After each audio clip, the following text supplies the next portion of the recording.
Student, इसमें last time में topic पढ़ लेते लाप्लास। लाप्लास ट्रांसफॉर्म में मैंने क्वेश्चन स्टार्ट किए थे और बताना भी शुरू हुआ था। बहुत अच्छे अच्छे क्वेश्चन, कल 7-8 क्वेश्चन क्लास में पढ़ाए गए थे, ठीक।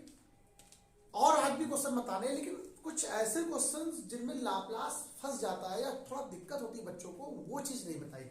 ऐसे क्वेश्चन भी एग्जाम में आते हैं। क्या find the Laplace of this function, Laplace of this function. 2 question मैंने इसलिए ले लिया ताकि अगर आपके पास 1-2 क्वेश्चन और भी ऐसे मिले तो आप लोग उनको क्वेश्चन कर सको। पेपर में अच्छे क्वेश्चन तो इंपॉर्टेंट है। आप मुझे बस एक बात बताओ कि लाप्लास की इक्वेशन क्या होती है। लाप्लास ऑफ एफ टी आप लोग क्या लिखते हो? आप लोग लिखते हो 0 से इन्फिनिटी e की power minus P T F T D T. This is the Laplace equation. अब आप लोगों ने कहा था वेयर, जहां t ऐसा होता है ग्रेटर देन लेस देन और equal to, sorry greater than और इक्वल टू 0 और इन्फिनिटी पर जहां पर होता है। यही तो बताया था मैंने आपको कंडीशन। जब कल लास्ट टाइम जब कंडीशन पढ़ाई थी मैंने, तो क्या बताई थी कि जब वो ये जो kernel of p comma T होता है वो क्या होता है? एक तो 0 होता है, कब? जब t की वैल्यू लेस देन t, और ग्रेटर देन 0 और इक्वल टू 1 पे क्या होगा? 0 होता है, e की पावर माइनस पी। क्या मैंने आपको ये बताया था? जब ग्रेटर देन होता है, ठीक। मैंने आपको ये बताया था, आप समझ लीजिए पहले ज्यादा पर। अब बात आती है सर यहाँ पर क्वेश्चन में, क्वेश्चन करे कैसे जाए। ये क्वेश्चन जो डिफाइन है आपको उसी में करना है। तो हमारे पास जो फॉर्मूला होता है वो क्या होता है? अब t डिपेंड करता है, वो यहाँ पर नॉट इक्वल टू की बात कर रहा है, इसलिए हम लोग इक्वल टू की बात नहीं करने वाले हैं। देखो यहाँ पर सिर्फ greater less greater less greater less की बात करने वाले हैं। आइए स्टार्ट करते हैं। तो लाप्लास, इस पहले क्वेश्चन की बात करते हैं। तो लाप्लास ऑफ एनी फंक्शन मतलब एफ टी की बात करेगा तो फॉर्मूला होता है 0 टू इन्फिनिटी e की power minus P T F T D T. अब इसको जो 0 से इन्फिनिटी है इसको स्प्लिट कर दो। इस पर देखिए, एक बार 0 लिखा है, 1 लिखा है, फिर 2 लिखा हुआ। तो आप इसको ऐसे लिखो 0 टू 1, पहला e की पावर माइनस पी टी। बहुत इजीएस्ट फॉर्म क्वेश्चन है, ज्यादा कटअप नहीं होता, बस लिखना आपको आना चाहिए। 1 टू 2 e की power minus P T F T D T plus 2 to infinity e की power minus P T F T D T. That is got it. आगे देखते हैं।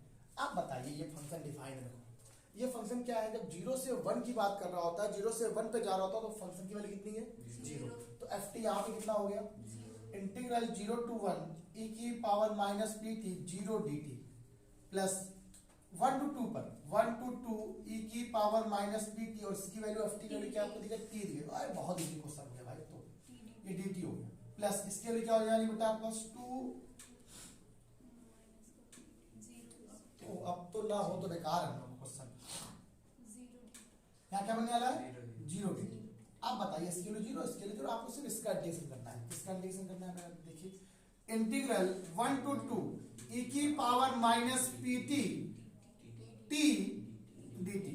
बताइए इसका इंटीग्रेशन करना आता है? बाई पार्ट से करेंगे भाई, जाहिर सी बात है। इसका ये फर्स्ट हो गया, ये सेकंड हो गया, बाय यूजिंग बाय पार्ट। अच्छा, मैंने बाय पार्ट करने का तरीका बताया था आपको, बहुत इजी। p है e की पावर माइनस पी टी। मैंने कहा जिस पार्ट का आपको डिफरेंशियल करना है उस पार्ट को आप ऐसे लिख दो, और जिस पार्ट को आपको इंटीग्रेशन करना है उस पार्ट को एक बार इंटीग्रेशन करके लिख दो।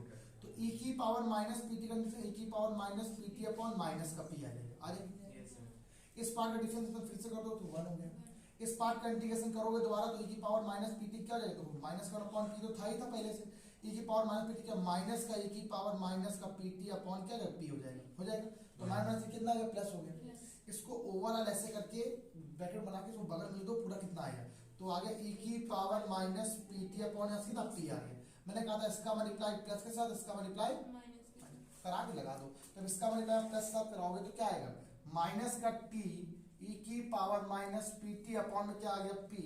ये माइनस था, ये क्या लगा? लिमिट अभी जो बाद में कर लेंगे, लिमिट बाद में लगा देंगे। इसका मल्टीप्लाई के साथ माइनस के साथ, तब माइनस तो ये हो जाएगा माइनस क्या आ गया?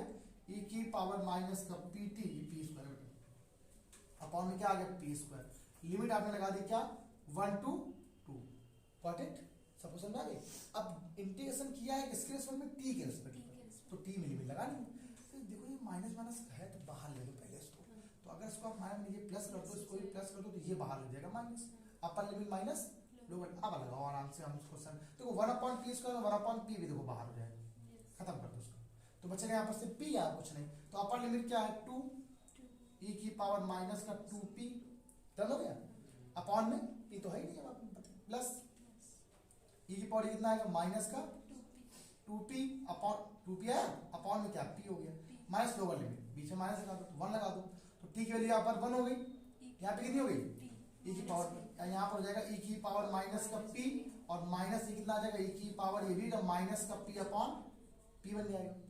अभी देखो सॉल्व हो जाएगा, पूरा आंसर आ जाएगा। अब इसको रख देना यहाँ से, इसको हमने बताया है करने से कैसे किया। अब इसको आप सोल्यूशन कर लिए सभी लोग, तो आपको क्या करेंगे माइनस का 1 अपॉन जो p लिखा हुआ है इसको सोल्यूशन कर लीजिए, सबका एलसीएम कितना आएगा ये आ रहा है कितना एलसीएम, तो ये क्या आ जाएगा 2p e की पावर माइनस का 2p प्लस e की power minus 2p minus e की पावर माइनस का p और ये जाएगा सॉरी यहाँ पर p रहेगा साथ में इंटू p और माइनस e की पावर ये जाएगा माइनस का p।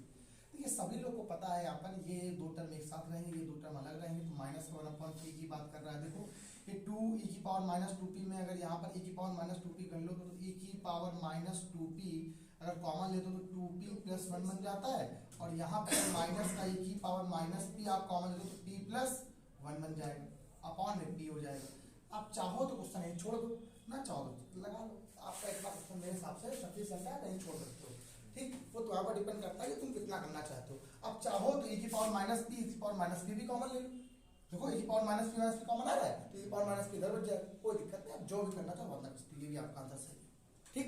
अब कहाँ तक सॉल्व करोगे वो तुम्हारे पर डिपेंड करता है कि तुम्हें कितना करना है। अब देखो यहाँ पर कर लो p, यहाँ पर p² बन जाएगा, यहाँ से e की पावर माइनस p कॉमन ले लो, समझ जाएगा आपका आंसर आ जाएगा। अब सुनो भाई ये जो लिखा हुआ है e की पावर माइनस p का होल स्क्वायर तो उसको ऐसे दो बार लिखा हुआ e की पावर माइनस p की पावर माइनस p कॉमन ले लो, आ जाएगा आंसर। कितना करोगे यार। अब ये क्वेश्चन बताइए कुछ था खराब था क्या, बड़ा क्वेश्चन था कि नहीं था। अब इसमें क्या किया, अगर लाप्लास आपको ना पता हो तो आप कुछ नहीं कर सकते हो। अगर आपको लाप्लास ना पता हो तो आप लोग किसी भी तरीके से कोई भी काम नहीं कर सकते। अब बुक देखो, जब बुक्स के क्वेश्चन आप लगाओगे तो जब कोई क्वेश्चन स्टार्ट करते हो या जब फंडामेंटल किसी बुक से पढ़ते हो आप लोग तो क्या पढ़ते हो, आप लोग क्या पढ़ते हो। देखो एक बात ध्यान रखना, तो सीधे क्वेश्चन लिखा होता है, आपको अगर लाप्लास नहीं पता हो तो कुछ नहीं कर सकते। और लाप्लास में कंडीशन जो केपीटी की बताई थी मैंने आपको, तो वो बताया था कि 0 से स्टार्ट होती है इन्फिनिटी के बीच में जाती है, और स्टार्ट वो 0 से होती है कि 0 पर तो एग्जिस्ट करता है, 0 से कम तो एग्जिस्ट नहीं करेगा, ठीक। यहाँ तक सब कुछ समझ में। अगर मैं यहाँ पर 0 से इन्फिनिटी कोई लिमिट होती तो यहाँ पर मैं गामा फंक्शन यूज कर लेता फटाक से, लेकिन नहीं कर पाया, इसलिए मैंने नहीं किया। किसी को बच्चों को कोई प्रॉब्लम तो नहीं, फटाक से को समझ आएगा, पार्टी दे दिया।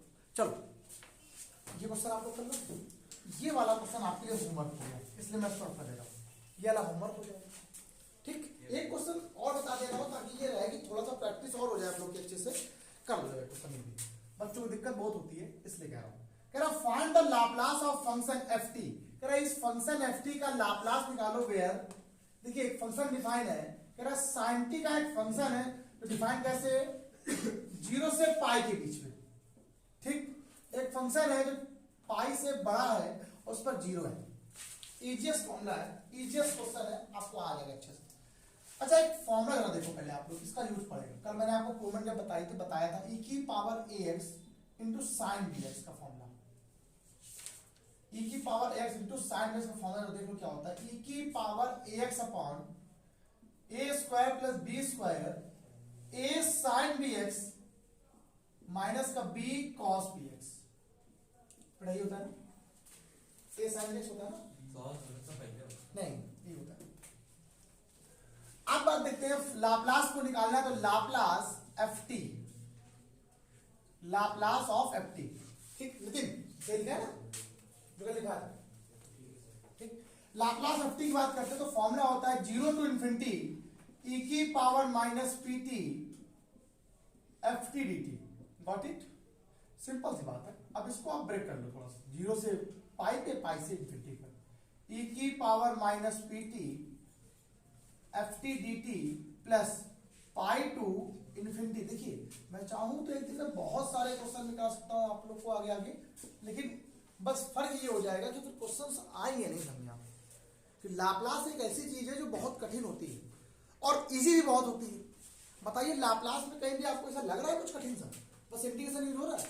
जो कल क्वेश्चन बताया लाप्लास वाला कुछ था, find the Laplace of sin t formula, cos square t उसको सिर्फ फॉर्मूला बता दो, आगे आंसर। अच्छा बताइए t से अगर वैल्यू ज्यादा बड़ी है पाई से तो उसका फंक्शन कैसे डिफाइन है? जीरो। तो ये कितनी हो गई है? ये कितना है आपके पास? सिर्फ sin t। तो देखना 0 से पाई e की power minus pt sin t dt।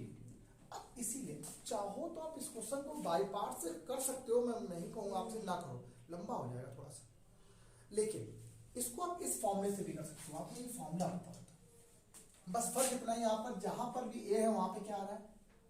Minus का पी आ रहा है, बस इतना ध्यान रखिएगा। तो इस फॉर्मूले में जहां पर भी ए है वहां पर माइनस का पी, तो ई की पावर माइनस का पी टी अपॉन में क्या आ जाएगा? तो P square plus one, P square plus one, ये ब्रैकेट लगा लो। यहाँ पर क्या बचेगा? ए का मतलब ये माइनस का पी साइन टी माइनस का क्या देगा? कॉस। ये तो है नहीं है, आप चेक कर लो फॉर्मूले को आराम से। और ये लग जाएगा क्या? लिमिट 0 से पाई, लिमिट 0 से पाई लग गई। अब एक काम करो, इसका मल्टीप्लाई पे अंदर, इसका मल्टीप्लाई पे अंदर करो, 1 अपॉन उसके बाद अप्लाई करना, पहले मत करना। ये क्या आएगा? जब इसका मल्टीप्लाई अंदर करो तो माइनस का पी ई की पावर माइनस पी टी, ये क्या बेटा आ गया? Sine T. और जब इसका यहाँ हो गया तो ई की power minus P T cos T. देखिए ये नहीं कहती है, या कि बुक्स आपकी ये नहीं कहती कि आप पूरा सॉल्व करके आंसर बताओ कितना आ रहा है। आप जहां तक सॉल्व कर सकते हो उसको सॉल्व करो, जरूरत नहीं है कि आपको पूरा आपका वही आंसर आना चाहिए जो बुक में लिखा है। Upper limit minus lower limit, upper limit तो साइन एनी पाई 0 होता है, यहाँ लगाओ। कॉस पाई की वैल्यू -1 होती है, क्या होती है? कॉस पाई की वैल्यू -1, जहां पर टी था वहां पाई, तो ये -1 होगा तो प्लस ये बन जाएगा, तो ई की पावर क्या? पी पाई बन जाएगा। देखो यहाँ पाई रखोगे, ठीक है, क्या पाई है? ई की पावर माइनस का पी पाई, हो गया कि नहीं हो गया? फिर अपर लिमिट माइनस लोअर, अगर आपको दिक्कत हो रही है तो ये दोनों माइनस कॉमन लेके बाहर कर दो। देखो हमने क्या अपर लिमिट लगाई, तो ये अपर लिमिट यहाँ पे लगाओ, तो पाई यहाँ लगाओ, तो साइन पाई की वैल्यू क्या होती है? 0, साइन नहीं पाई 0, यहाँ पे लगाई क्या हो जाएगा? कॉस पाई की वैल्यू -1 होती है, तो माइनस क्या होगा? प्लस हो जाएगा, यहाँ लग दिया, बीच में minus, upper limit minus lower limit. अब जब माइनस लगाओगे तो साइन 0 की वैल्यू 0 ही हो गई। अब जब आपने माइनस लगाया, ध्यान रखिए इसके लिए, cos 0 की वैल्यू 1 होती है, 1 होती है ना cos 0 की वैल्यू, तो जहां पे t था वहां 0 लिख दो, तो ये माइनस माइनस ये माइनस से प्लस हो जाएगी। e की पावर क्या आ जाएगा? यहाँ पर 0, e की पावर क्या आ गया?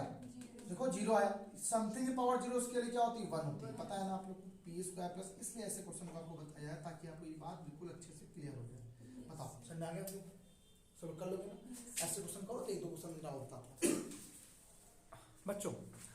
कल जब क्लास ले रहे थे तो कल क्लास में मैंने खूब सारे आपको लाप्लास बताया रहे कैसे करते थे, ठीक।